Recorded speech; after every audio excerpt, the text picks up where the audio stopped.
সুপ্রিয় দর্শক, এই মুহূর্তে আমি রয়েছি টাঙ্গাইলের ঘাটাইলে সন্ধানপুর ইউনিয়নে। আপনারা দেখতে পাচ্ছেন যে এখানে কিন্তু হাজার হাজার মানুষ দাঁড়িয়ে রয়েছে। প্রথমে বলি যে আমাদের ভিডিওটি শেয়ার করবেন। এখানে কিন্তু স্বামীর হাতে যে 4 মাসের যে আত্মসত্ত্বা, অর্থাৎ যে গর্ভবতী, তাকে কিন্তু খুন করেছে স্বামী। স্বামী হাতে কিন্তু প্রতিনিয়তই যে জেসমিন আক্তার যে জেমি, সে কিন্তু প্রতিনিয়ত কিন্তু অত্যাচারের শিকার হতো। আর সেই শিকারে কিন্তু আজকে যে ঘটনা, সেটি কিন্তু একবারেই তার নিঃশ্বাস কিন্তু আসলে বন্ধ করে দিয়েছে। তবে একটুকু বলতে চাই আপনাদেরকে যে সে কিন্তু যে 4 মাসের যে আত্মসত্ত্বা, অর্থাৎ যে গর্ভবতী, সে কিন্তু ছিল। তার একটি ছেলেও রয়েছে। দর্শক দেখতে পাচ্ছেন যে এখানে কিন্তু অনেক লোকজন রয়েছে, দেখছেন আস্তে আস্তে বিভিন্ন। তবে যতটুকু জানতে পেরেছি যে যে যার যে বিয়েটা হয়েছিল, যে তার প্রেমের সম্পর্কে কিন্তু জেসমিন আক্তার যে জেমি, যে মনির হোসেন, তাদের কিন্তু প্রেম ছিল। সেই প্রেমের সম্পর্কে কিন্তু তাদের বিয়ে হয়েছিল। আর সেই বিয়ে হওয়ার পর কিছুদিন না যেতে যেতেই কিন্তু তাকে খুবই অত্যাচার করতো এবং তাকে কিন্তু আসলে খুব একটা দেখতে পারতো না, বা এই ধরনের কিন্তু আসলে এলাকাবাসী কিন্তু বলছেন যে এখন যে যে তার যে স্বামী রয়েছে, সেই কিন্তু আসলে অন্য অন্য জায়গায় কথা বলতো। বা আপনারা দেখতে পাচ্ছেন তার যে একটু দেখার জন্য জেসমিন আক্তার কে জেমিকে কিন্তু হাজারো মানুষ কিন্তু আসছেন, দেখছেন। দর্শক, ভিডিওটি শেয়ার করবেন বেশি বেশি করে, দেখছেন। তবে মানুষ ভেঙে কিন্তু মানুষের যে ঢোল, সেটি কিন্তু আমরা দেখতে পাচ্ছি এবং তারা কিন্তু এখানে রয়েছেন। বা আসলে এই যে যে ঘটনাটি, এটি আসলে খুবই ন্যাক্কারজনক কিন্তু ঘটনা, যে 4 মাসের যে গর্ভবতী, তাকে কিল, ঘুষি, লাথি এবং বিভিন্ন জায়গায় কিন্তু আঘাত করে এবং ক্ষতবিক্ষত কিন্তু আসলে করে, আঘাত করে। এবং সেই আঘাতের মাধ্যমেই কিন্তু যে গর্ভবতী রয়েছেন, যে 4 মাস আত্মসত্ত্বা, লাস্ট মুহূর্তে কিন্তু তাকে মারা যায়। তবে এতটুকু আপনাদেরকে জানাতে চাই যে এই যে যে ঘটনা, এটি কিন্তু এলাকায় কিন্তু তোলপাড় রয়েছে। আমরা একটু জানবো যে একজন এখানে স্থানীয় লোক আছে, আমরা একটু জানবো আসলে ঘটনা কি বা কিভাবে হলো, একটু যদি আমাকে বলতে পারেন, যদি একটু বলেন। আসলে এই যে মারাটা গেল, আসলে তাকে অত্যাচার করতে আমরা যতটুকু শুনেছি, যে ঘটনা একটু যদি বলতেন। আমাকে আগের থেকে অত্যাচার করতো, ওনার প্রেমের মাধ্যমে বিয়ে হয়েছিল। ওই 2-3 মাস যাওয়ার পর থেকে ওনার ভালো লাগে না, ওনাকে এইভাবে অত্যাচার করতো, মারধর করতো অনেক। পরে গ্রামবাসী কয়েকবার দরবার করছে, 2 থেকে 3 বার দরবার করছে, বলছে এই তারিখে শেষ দেখাও, তারপরে কি হয়, তারপরে নইলে মেয়ে তোমাদের দিয়ে দিব। এইভাবে কথাবার্তার পরে যে বিগত হয়তো 15-20 দিন হয়েছে, দরবার হয়েছে। তারপরে আবার আইসা ও কাজ করে, অটো চালায়, আইসা হেরা এইভাবে বাচ্চা কান্না করতে আছে, ঘরে নিয়ে হেরা পরে ইচ্ছারণ পিটাইছে 3 জনে। ওই জামাই মা আর হইল তার নানি। এই তারা মৃত্যুর কোলে নিয়ে গেছে ডাইরেক্ট মারতে মারতে। তাই আমরা এই ন্যাক্কারজনক ঘটনার সুষ্ঠু বিচার, সুষ্ঠু তদন্ত করার জন্য পুলিশদের আবেদন করছি। পুলিশ যারা আছে, এর আগে কি ওনাকে অত্যাচার করতো? হ্যাঁ, এর আগেও অনেক অত্যাচার করছে, বিরুদ্ধে অনেক হাত তুলে দিয়েছে, শেখা দিয়েছে ধরে ধরে। এগুলা অনেক রিপোর্ট আছে, অনেক গ্রামের মায় মাতাব্বর সবাই জানে, এই ব্যাপারে অবগত আছে। দেখেন এই জায়গায় কোনো লোক যে আছে, এই যে লক্ষ লোক, হাজার হাজার লোক, এই জায়গায় কোনো লোক তার পক্ষে নাই। তো সবাই তো মেয়েটার পক্ষে বলতেছে, কারণ ভালো না থাকলে তো তার পক্ষে কোনো লোক থাকতো না।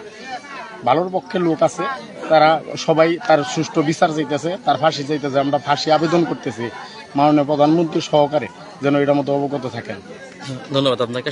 দর্শক, শুনছিলেন যে এইটি যে একটি আত্মহত্যা, সেটা কিন্তু আসলে নির্মমভাবে কিন্তু আত্মহত্যা কিন্তু করেছে। তবে এর আগেও যে তাদের যে একটা প্রেমের সম্পর্ক ছিল, সেই সম্পর্কের জেরে কিন্তু তাকে কিন্তু আসলে প্রতিনিয়তই কিন্তু এক ধরনের অত্যাচার করতো। সেই অত্যাচারের যে বিষয়টি, তারা কিন্তু বলছেন যে নির্মমভাবে কিন্তু আসলে তাকে হত্যা কিন্তু করেছে, লাথি এবং কিল ঘুষি কিন্তু আসলে মেরেছে। দর্শক দেখতে পাচ্ছেন এখানে কিন্তু হাজারো মানুষ রয়েছে, দেখছেন দর্শক, যে এই যে ঘটনাটি, সেটা কিন্তু খুবই দুঃখজনক ঘটনা।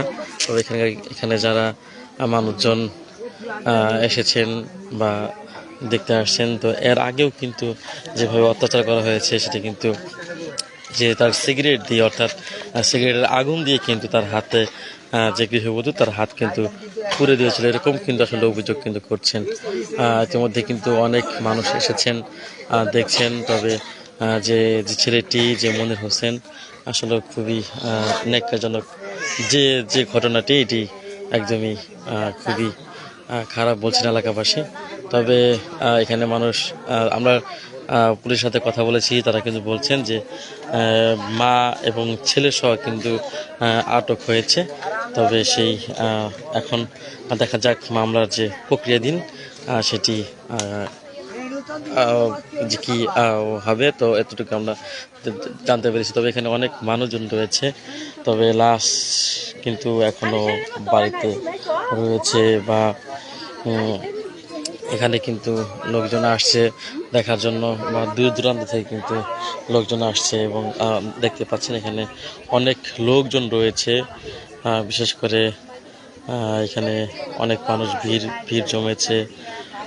দর্শক দেখতে পাচ্ছেন যে যে একটি ঘটনা, এটি খুবই দুঃখজনক ঘটনা। এটি কিন্তু আসলে যে যেভাবে তাকে নৃশংসভাবে কিন্তু হত্যা করেছে, বলছেন লাথি এবং কিল, ঘুষি, এবং কিন্তু গলাতে কিন্তু একটি দাগও রয়েছে। সেই দাগ কিন্তু তারা দেখতে পেরেছে। তবে ঘটনাটি যে অবস্থা রয়েছে দর্শক, এই ঘটনাটা কিন্তু সন্ধানপুরি ইউনিয়নে যে ঘটনা সেটি কিন্তু এখানে। তবে একটি বিষয় আমি আপনাদের দেখাতে চাই। দর্শক দেখতে পাচ্ছেন যে যে লোকজন রয়েছে এখানে, তারা কিন্তু দাবি করছেন যে তাদের ফাঁসি যাতে হয়, সেই ফাঁসির দাবিতে কিন্তু এলাকাবাসী বলছেন যে এখানে কিন্তু যে ফাঁসির দাবিতে কিন্তু তারাও কিন্তু বলছেন যে তারা কিন্তু ফাঁসি চায় আর কি। তবে দেখতে পাচ্ছেন যে মানুষের যে ঢল সেটা কিন্তু আপা একটু কথা বলি আপনার সাথে। এই যে আপা, দর্শক দেখতে পাচ্ছেন যে একটু একটু আমরা কথা বলি। এই যে তাকে নৃশংসভাবে হত্যা করেছে, আসলে কিভাবে, একটু আপনি বলেন তো যে কেন তাকে মারলো, আসলে কার সাথে আগে কি ছেলেটার সম্পর্ক ছিল কিনা? ওখানকার আমি ভাই অতটুকু সঠিক আমি জানি না। আপনি যতটুকু জানেন অতটুকু বলেন। ওখানে আমি মনে করি যে আমার জানা সত্ত্বেও আমার বোন আমার খুন দা বলছে রাত্রে যে আমার বোনে যে মারা গেছে, এটা আমার মামার তো বোন, আমি থাকি পাচ্ছি। আমরা এই সম্বন্ধে আমরা কিছু জানি না, আমরা খালি আইসি মনে যে মামা তুমি দেখবার নি। এখন কি চান? এটা বিচার চান? এটা বিচার মানে এটা ফাঁসির অর্ডার চাই, শেষ আল্লাহ, আর কোনো কথা নাই কে। তিনজনের একবার ফাঁসির অর্ডার, মাও নানি কোনো বাঁচার নাই কে।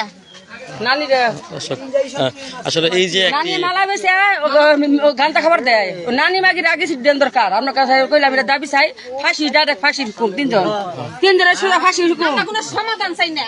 আগে বাগদি গেছে গা, বাগদি খাবার আমরা দিতে পারবো না। 4 মাসে বাচ্চা পাঠে, 4 মাসে বাচ্চা পাঠে আগে বাগনি ফাঁসি চাই। হ্যাঁ দিয়ে গো দর্শক শুনছিলেন যে একে একে কিন্তু যে দুইটি কিন্তু খুন হয়েছে, যেহেতু 4 মাসের আত্মহত্যা কিন্তু ছিল। সেই আত্মহত্যা যে যে গর্ভবতী যে পেটে ছিল সেও কিন্তু আসলে মূলত মারা গিয়েছে। এটি খুবই আসলে দুঃখজনক দর্শক। তো সব মিলিয়ে এতটুকুই ছিল টাঙ্গাইলের ঘাটার থেকে সর্বশেষ।